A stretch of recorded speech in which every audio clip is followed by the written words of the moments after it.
Every day, a fisherman named Syracuse ventures out to the waters off the rugged coast of Ireland, living a simple and solitary life. His routine is interrupted one day when he makes an unexpected discovery. A young woman is caught in his fishing nets. Startled, but compassionate, Syracuse quickly pulls her aboard his small boat. When she regains consciousness, he is relieved to see that she appears physically unharmed, but her behavior is unusual and puzzling. She refuses his suggestion to go to a hospital for a checkup and claims she cannot remember her name. Syracuse assumes she might be suffering from amnesia due to whatever traumatic experience she endured at sea. Despite her reluctance to reveal anything about herself, Syracuse decides to help her and takes her to his late mother's secluded house, offering her a place to stay. He leaves her with some sandwiches and reassures her before departing, explaining that he needs to visit his daughter, Annie, who lives with his ex-wife, Maura. Annie is a bright, imaginative young girl who suffers from kidney failure, requiring regular dialysis treatments. During one of these sessions, Syracuse,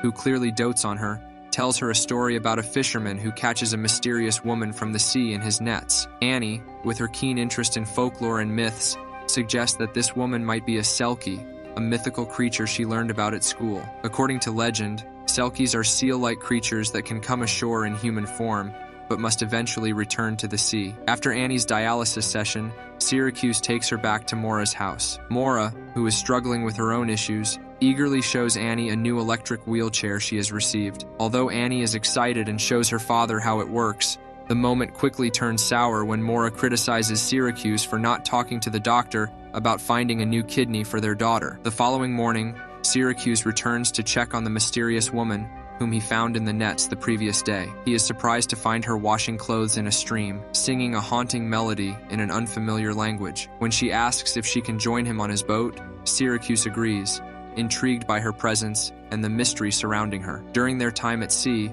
she finally introduces herself as Ondine, a name that intriguingly means from the water. As Syracuse stops to check his lobster traps, he finds them disappointingly empty. However, as Ondine begins to sing her strange, mesmerizing song, the traps miraculously fill with lobsters. Ondine helps him pull in the catch, though she is curious and somewhat puzzled by his practice of throwing the smaller lobsters back into the sea. Despite their growing rapport, she declines to accompany him to the market to sell the lobsters. Syracuse, amazed by his sudden good fortune, sells the lobsters to astonished buyers and uses the money to buy Ondine a dress. On his way home, he picks up Annie from school and continues telling her the story of the fisherman and the woman from the sea, drawing obvious parallels to his own recent experiences, which now seem too fantastical to be true.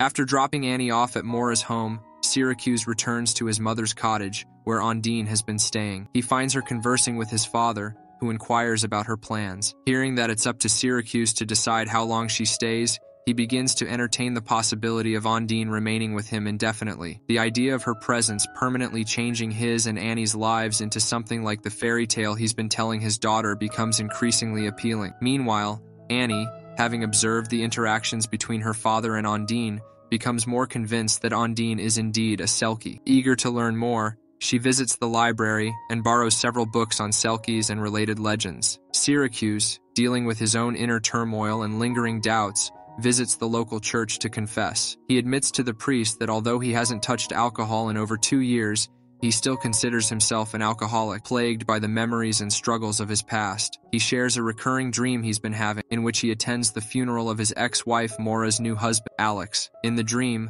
this event somehow leads to him and Maura, who also struggles with alcohol, rekindling their relationship. The priest suggests that Syracuse see a psychologist to help him deal with his unresolved issues, but Syracuse insists on the confidentiality of confession. He also reveals to the priest that he pulled a woman out of the water and is now keeping her hidden from everyone else. The priest, concerned for Syracuse's well-being, urges him to attend Mass, but Syracuse remains non-committal. Meanwhile, Ondine spends her days cleaning the cottage and exploring the various items Syracuse has brought her, becoming particularly fascinated with a pair of fishnet stockings, which she stretches over her hand, imagining them as webbed like a seal's. The next day, Annie makes her way to the cottage and spots Ondine swimming in the sea nearby. Boldly, she approaches and declares that she knew all along that the story her father told about the fisherman and the selkie was real. Annie confides in Ondine about her illness, and, with childlike hope, asks if Ondine can heal her. Ondine, however, gently tells her that she possesses no such magical powers. The two bond quickly, with Annie's endless curiosity and questions about life under the sea captivating Ondine. Ondine, in turn, enjoys the lively, straightforward nature of the girl. Annie insists that they always tell each other the truth, as honesty is the foundation of any true friendship. Syracuse, now more curious than ever about the woman he found, also visits the library, only to find that Annie has already borrowed all the books on Selkies. Meanwhile, Annie has an encounter with local children who show off their bicycles. In a gesture of goodwill, she allows one of the girls to try out her electric wheelchair. However, the wheelchair accidentally rolls into the water and the other children abandon her. Annie eventually makes her way home, where Alex, her mother's new husband, helps recharge the wheelchair battery. Alex, who has some knowledge of folklore, tells Annie that Selkies are part of Scottish legend, though Annie insists that Ondine speaks a different language, which only deepens the mystery in her mind. Syracuse continues to be astounded by the seemingly miraculous influence Ondine has on his fishing luck. One day,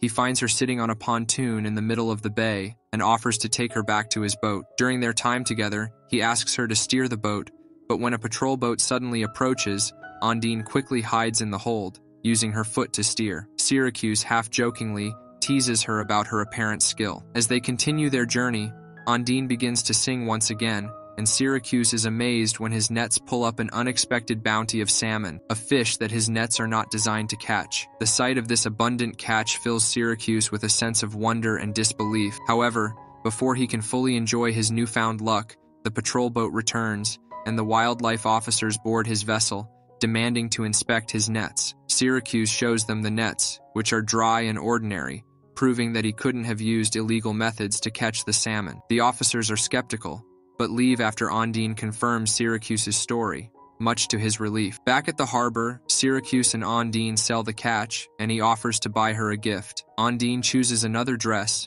preferring to pick it out herself. As they leave the store, they run into Annie, who is thrilled to see that her father's story is becoming reality. She eagerly helps Ondine choose an outfit, while the townspeople stare at the beautiful stranger through the shop windows. Later, Annie visits her grandmother's house, which has been transformed into a cozy, festive space by Ondine's presence. Ondine offers to teach Annie how to swim, and the girl agrees, feeling safe with someone who seems to come from the sea itself. However, during one of their swimming sessions, things take a darker turn when Ondine notices something strange in the water. She pulls out a bundle, which Annie immediately identifies as Selkie clothing based on her readings. According to the legend, if Ondine buries the clothing, she can remain on land for 7 years, unless her sea husband comes to take her back. Ondine, following Annie's advice, buries the bundle in the greenhouse, and Annie carefully counts the steps to remember the exact location. As Syracuse and Ondine grow closer, Syracuse's anxiety increases. He returns to the church to confess his fears to the priest, admitting that he is both thrilled and terrified by the luck Ondine seems to bring. He expresses a deep fear that something either wonderful or terrible is about to happen, and he's uncertain how to handle either possibility. These fears come to a head when a mysterious man appears in town, asking questions about Ondine. Syracuse, now highly protective of her, brushes off the man's inquiries, but the sense of looming danger is unmistakable. The tension escalates as Maura and Alex's lives spiral out of control. Their struggles culminate in a tragic accident, when a drunk Alex crashes his car into the vehicle of the man searching for Ondine. Annie, who is in the car, is injured, but miraculously, Alex turns out to be a compatible kidney donor, and his donation saves her life. Syracuse and Ondine rush to the hospital, where the man finally confronts Ondine. In a heartbreaking confession, she reveals her true identity. She is not a Selkie, but a Romanian woman named Ioana, who was involved in smuggling. She had been thrown into the sea by her captors during a police chase,